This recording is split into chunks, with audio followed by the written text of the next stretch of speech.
नमस्कार दोस्तों, मैं हूं मनोज कुमार। आप देख रहे हैं रोजगार समाचार। इस चैनल पर आपको लेटेस्ट सरकारी नौकरियों से संबंधित रोजगार समाचार हम डेली बेसिस पर उपलब्ध कराते हैं। आज की इस वीडियो में हम आपके लिए लेकर आए हैं भारतीय तट रक्षक इंडियन कोस्ट गार्ड के अंतर्गत असिस्टेंट कमांडेंट रिक्रूटमेंट 2023 से संबंधित जानकारी।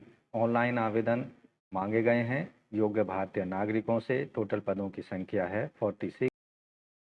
दोस्तों, वीडियो के दौरान पदों से संबंधित संपूर्ण जानकारी उपलब्ध करा रहे हैं, इसलिए वीडियो को शुरू से अंत तक जरूर देखें। साथ ही वीडियो को एक लाइक कर दें, अपने दोस्तों में जरूर शेयर कर दें। पहली बार चैनल पर आए हैं तो चैनल को सब्सक्राइब जरूर कर लें और बेल आइकन को जरूर दबाएं, जिससे आने वाले लेटेस्ट रोजगार समाचार आपको डेली मिलते रहेंगे और आप समय पर ऑनलाइन या ऑफलाइन मोड में आवेदन कर पाएंगे सरकारी नौकरियों के लिए। चलिए शुरू करते हैं।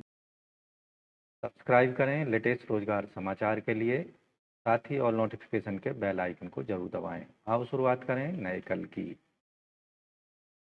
दोस्तों, हम आ चुके हैं इंडियन कोस्ट गार्ड की official recruitment website join Indian coast guard .gov.in पर। जैसा कि आप देख रहे हैं, यहाँ एक नई वेबसाइट का लिंक दिया गया है। इस पर आपको क्लिक करना है, जिससे आपके सामने कुछ इस तरह का पेज ओपन हो जाता है। Indian coast guard, ministry of defence. यहाँ आप देखेंगे नीचे की साइड में आएंगे ज्वाइन आईसीजी एज ऑफिसर और join ICG as enrolled personnel. तो इस पेज पर आप देखेंगे ज्वाइन आईसीजी एज ऑफिसर पर आपको क्लिक कर देना है। यहाँ जैसे ही आप क्लिक करेंगे तो आपके सामने एक नया पेज ओपन हो जाएगा। यहाँ आप देखेंगे ऑफिसर्स 2/2024 और 1/2024। तो नीचे की साइड में आप देखेंगे न्यू अनाउंसमेंट में ऑनलाइन रजिस्ट्रेशन असिस्टेंट कमांडेंट। यहाँ आपको क्लिक करना है। एडवर्टाइजमेंट भी दिया गया। तो यहाँ आप देखेंगे सबसे पहले एडवर्टाइजमेंट पर क्लिक करना है।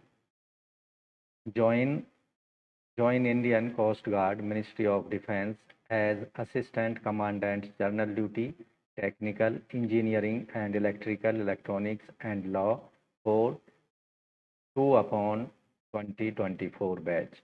Application will be accepted online mode only from 1 September to 15 September 2023।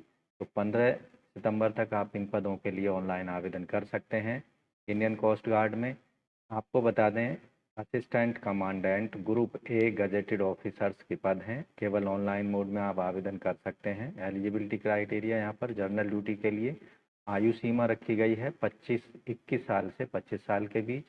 आवेदक का जन्म 1 जुलाई 2023 के आधार पर। आवेदक का जन्म जो है 1 जुलाई 1998 के पहले का नहीं होना चाहिए और 30 जून 2002 के बाद का नहीं होना चाहिए। 5 साल का रिलैक्सेशन दिया जाएगा सर्विंग पर्सनल को, जो कि कोस्ट गार्ड में सर्विस कर रहे हैं, आर्मी, नेवी, एयरफोर्स। यहाँ ये पद केवल मेल कैंडिडेट्स के लिए हैं। एजुकेशनल क्वालिफिकेशन रखी गई है। आवेदक के पास में डिग्री होनी चाहिए किसी भी रिकॉग्नाइज यूनिवर्सिटी से 60% मार्क्स के साथ में। यहाँ दूसरी कंडीशन रखी गई है mathematics and physics as subject up to intermediate level. 12वीं तक मैथ और फिजिक्स सब्जेक्ट रहा हो। साथ ही मिनिमम यहाँ पर एजुकेशनल क्वालिफिकेशन में परसेंटेज रखी गई है 55%। Aggregate marks in mathematics and physics at 12th level. The candidate who have complete graduation after diploma are also eligible to provide the should have aggregate 55 marks, 55% marks in diploma with physics and mathematics in its curriculum. तो ये conditions educational qualification में अगर आप पूरी करते हैं तो इन पदों के लिए आवेदन कर सकते हैं। टेक्निकल मैकेनिकल कैडर के लिए आयु सीमा 21 से 25 साल, 1 जुलाई 2023 के आधार पर। ये भी मेल कैंडिडेट्स के लिए हैं पद। आवेदक ने इंजीनियरिंग डिग्री हासिल की हो मैकेनिकल स्पेशलाइजेशन में 60% अंकों के साथ में, या फिर उसके इक्विवेलेंट कोई डिग्री आवेदक ने हासिल की हो। दूसरी जो कंडीशन है, बीटेक करने के साथ साथ मैथमेटिक्स और फिजिक्स सब्जेक्ट 12वीं क्लास में 55% अंकों के साथ पास किया होना चाहिए। टेक्निकल, इलेक्ट्रिकल एंड इलेक्ट्रॉनिक्स आयु सीमा 21 से 25 साल। 1 जुलाई 2023 के आधार पर आवेदक का जन्म 1 जुलाई 1998 के पहले का नहीं होना चाहिए और 30 जून 2002 के बाद का नहीं होना चाहिए। 5 साल का अधिकतम आयु सीमा में यह रिलैक्सेशन दिया जाएगा। Personnel serving in coast guard. यहाँ आवेदक के पास में इंजीनियरिंग की डिग्री होनी चाहिए, इलेक्ट्रिकल या इलेक्ट्रॉनिक्स के अंतर्गत 60% अंकों में, जिसमें पावर इंजीनियरिंग, पावर इलेक्ट्रॉनिक्स या इलेक्ट्रॉनिक्स एंड कम्युनिकेशन या फिर इंस्ट्रूमेंटेशन या इंस्ट्रूमेंटेशन एंड कंट्रोल स्पेशलाइजेशन के साथ होनी चाहिए। दूसरी कंडीशन 12th में फिजिक्स मैथमेटिक्स के साथ पास की हो 55% मार्क्स के साथ। लॉ एंट्री के लिए आयु सीमा 21 से 30 साल। 1 जुलाई 2023 के आधार पर। अन्य कंडीशंस यहाँ पर सेम है। ये जो पद है, पोस्ट है लॉ एंट्री के लिए, मेल और फीमेल दोनों के लिए है। यहाँ आवेदक के पास में लॉ डिग्री होनी चाहिए किसी भी रिकॉग्नाइज्ड यूनिवर्सिटी से 60% मार्क्स के साथ में। एग्रीगेट मार्क्स यहाँ पर 60% होने चाहिए लॉ की डिग्री में। एजुकेशनल क्वालिफिकेशन में जो रिलेटेड डिग्री है उसमें राउंड ऑफ मार्क्स कैलकुलेट नहीं किए जाएंगे। पूरे 60 मार्क्स जहाँ पर कहा गया है 60 मार्क्स होने चाहिए। जैसे अगर किसी कैंडिडेट्स के अनरिजर्व ओबीसी ईडब्ल्यूएस कैंडिडेट्स के 59.9% हैं और SC ST के कंडीशन में 54.9% हैं, तो ऐसे कैंडिडेट्स एलिजिबल नहीं होंगे। SC ST के लिए 50% होने चाहिए, जबकि जर्नल के लिए 60% मार्क्स यहाँ पर होने चाहिए। अब बात करते हैं असिस्टेंट कमांडेंट की वैकेंसीज की category wise.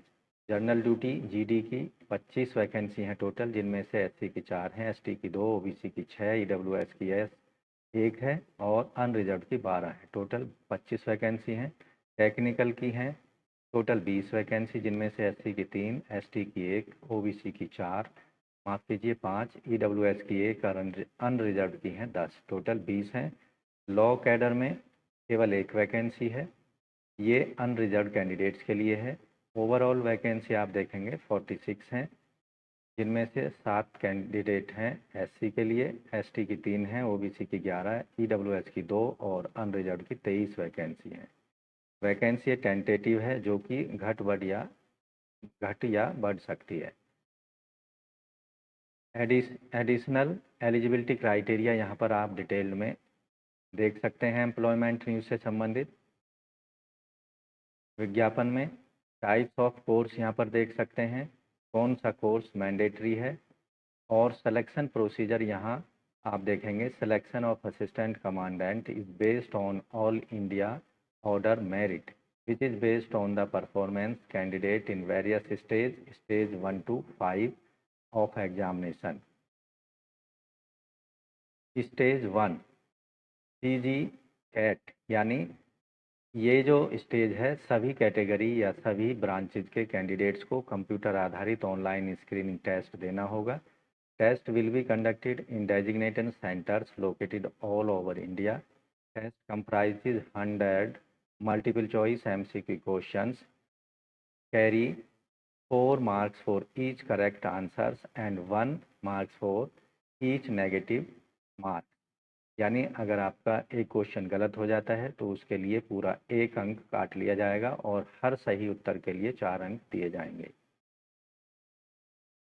Online written examination जो होगा ये 2 घंटे समय का होगा। यहाँ सभी जो टेस्ट पेपर हैं इंग्लिश लैंग्वेज में आपको दिए जाएंगे। Combined CG CAT for all branches except law. English पहला जो पार्ट होगा इसमें इंग्लिश 25 क्वेश्चन होंगे।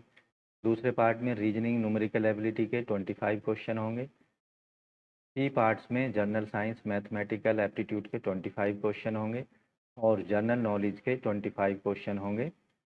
और हर क्वेश्चन के यहाँ पर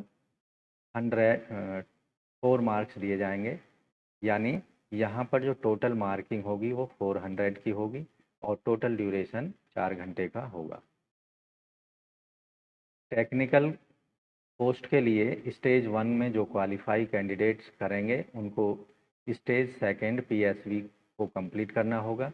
law candidates directly stage second examination में बैठ सकेंगे।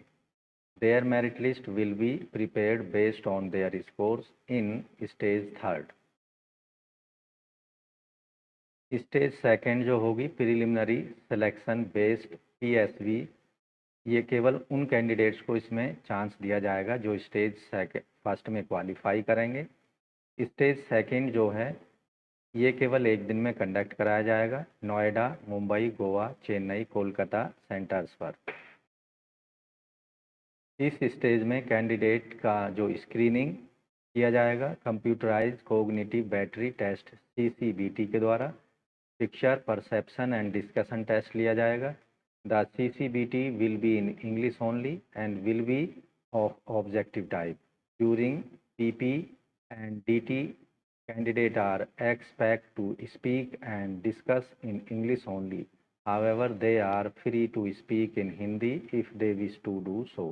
Stage second examination is only of qualifying nature, either pass or fail. Stage third, इस स्टेज को फाइनल सिलेक्शन बोर्ड या FSB के नाम से जाना जाता है। ऐसे कैंडिडेट जो स्टेज सेकंड को क्वालिफाई कर लेंगे उन्हें उसी दौरान रेस्पेक्टिव सेंटर्स पर बता दिया जाएगा या फिर उनके जो पर्सनल लॉगिन IDs हैं उसके माध्यम से उन्हें सूचना दी जाएगी। FSB is conducted at the Coast Guard Selection Board located at Noida. Spans over 5 days. The candidates are subjected to psychological test, group task, and interview personality test.